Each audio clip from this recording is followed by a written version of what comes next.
জঙ্গল, প্রকৃতির সম্পদ তৃণমূল লুট করছে, তৃণমূল সরকার করে দিচ্ছে।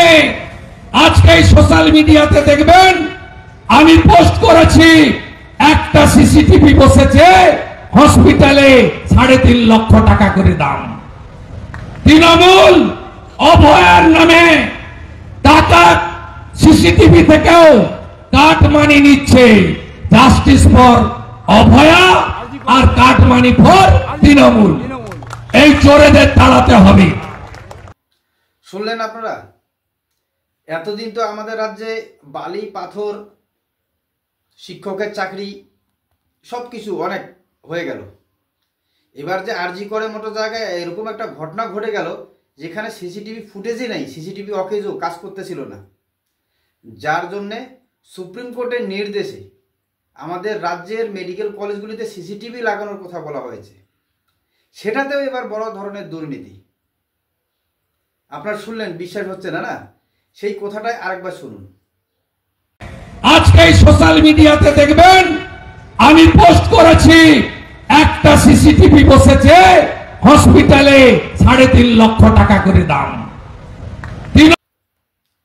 তো আপনারা শুনলেন যে বিরোধী দলনেতা শুভেন্দু অধিকারী তিনি বললেন যে আমি ফেসবুক পোস্টে পোস্ট করেছি। হ্যাঁ, এটাই বাস্তব, কারণ আমি ওনার পোস্টটা দেখেছি এবং আমি আপনাদেরও দেখাবো। এবার আমাদের রাজ্যে আমরা জানি না সাধারণ লোক যে অভ্যস্ত হয়ে গেছি কি এসব দুর্নীতি দেখে। সব জায়গায় তো দুর্নীতি, শিক্ষা, স্বাস্থ্য, নদী, বালি, পাথর, আপনার রেশন, সব জায়গায় দুর্নীতি। কিন্তু দুর্নীতি হতে হতে এতটা পর্যায়ে বেড়ে গেছে বা লাজ লজ্জা ছেড়ে দুর্নীতিতে নেমে গেছে যে অভয়া যে আরজিকর কাণ্ড হলো সেখানে সিসিটিভি কাজ করতেছিল না। সেই কারণেই কিন্তু সুপ্রিম কোর্টের নির্দেশে সিসিটিভি লাগানোর কথা বলা হয়েছে এবং সেই নির্দেশ পালন করতে গিয়ে রাজ্য সরকার বা স্বাস্থ্য দপ্তর এটা যেটা হচ্ছে যে ঝাড়গ্রাম যে সরকারি মেডিকেল কলেজ এবং হাসপাতাল আছে সেখানকার সিসিটিভির কথা, সেখানে ম্যাক্সিমাম 195টি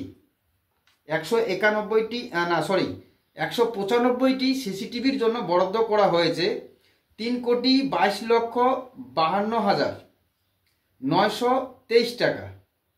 এবার চিন্তা করেন, 195টা সিসিটিভির জন্য কত টাকা বরাদ্দ করা হয়েছে? 3,22,52,923 টাকা। এর মানে দাঁড়ালো, যদি আপনারা করেন যে একটার জন্য 1,65,000 টাকা। ভাবা যায়?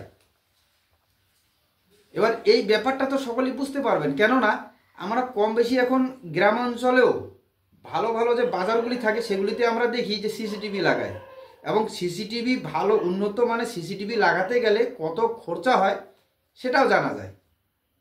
সম্ভবত আমারই বন্ধু লাগাইছে 4টা সিসিটিভি, 20 থেকে 25,000 টাকার মধ্যে খুব ভালো সিসিটিভি লাগিয়ে ফেলেছে। জানি না আমাদের সরকার কোন সিসিটিভি লাগাচ্ছে যার দাম এত টাকা হয়ে যাচ্ছে, আপনার চিন্তা করুন।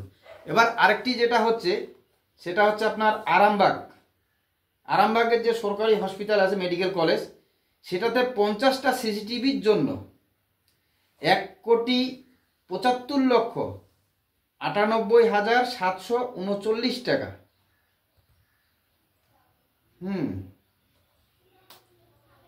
এখানে তো আরো মানে কি বলবো আর, তাহলে এখানে হচ্ছে একটার জন্য হলো 3,51,000, একটার জন্য 3,51,000।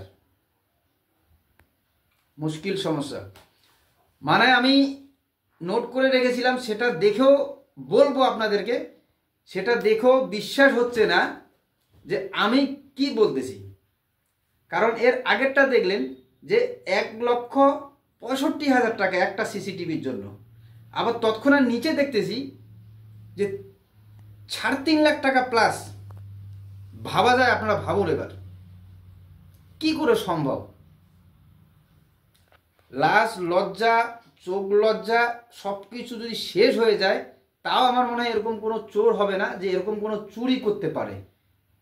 হ্যাঁ, এরকমই বলছি, কারণ দুর্নীতিরও সীমা আছে। এরকম সীমা কি কারণ, কি হতে পারে? আপনাদের আমাদের মতো সাধারণ জনগণের জন্যই হয়তো এরা এরকম করতে পারে। কারণ সাধারণ জনগণকে কিছু কিছু টাকার লোভ, লক্ষ্মীর ভাণ্ডার, কন্যাশ্রী, রূপশ্রী কত কি দিয়ে সব ভরিয়ে রাখছে গ্রামগঞ্জের লোকদের। আমরা এ সমস্ত ব্যাপারে আমাদের নলেজই নেই যে এখানে কি হচ্ছে আর কি দুর্নীতিটাই না এরা করলো। তো কাজেই আমি এই ভিডিওটা এই জন্য সম্মুখে নিয়ে আসলাম আপনাদের, যে আপনারাও ভাবুন এবং এই সমস্ত জিনিস দেখে একটু জানুন।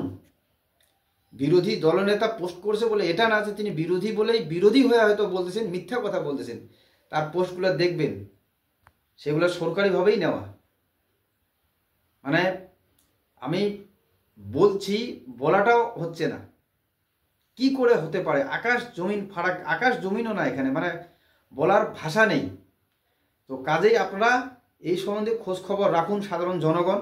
কারণ আমাদের রাজ্যে যেভাবে চলছে দুর্নীতি, এভাবে যদি দুর্নীতি চলতে থাকে, আমরা সারা জিন্দেগি ওই 1000-1200 টাকার জন্যই আমরা অপেক্ষা করে থাকবো। ভোট আসলে ভোট দিব, কিন্তু আমাদের যে নেক্সট প্রজন্ম আসবে, বিশেষ করে আমাদের সাধারণ মানুষের, তাদের না থাকবে মানে স্বাস্থ্য, না থাকবে শিক্ষা, না থাকবে আর কিছু। এমনিতেও এখনও কিছু নাই, সেখানে শুনতে গেলেই বোঝা যায় টাকা নেই, টাকা নেই। সরকারি নাকি ফান্ডই নেই, চারদিকে এমনিতে অনেক কাজকর্ম বন্ধ। তার মধ্যে তারা স্কিম বের করে সিসিটিভির জন্যই কত দুর্নীতি এখানে আপনি বুঝে যান। তাহলে টাকা নেই কিন্তু দুর্নীতি আছে। তো জনগণ আগের থেকে সজাগ সচেতন হচ্ছে, এবং সচেতন জনতাই এসব খুঁজে বের করতে পারবে। আপনারাও খুঁজুন, আমি যেরকম করে খুঁজতেছি, এবং আওয়াজ তুলুন, প্রতিবাদ করুন। জয় হিন্দ, জয় বাংলা।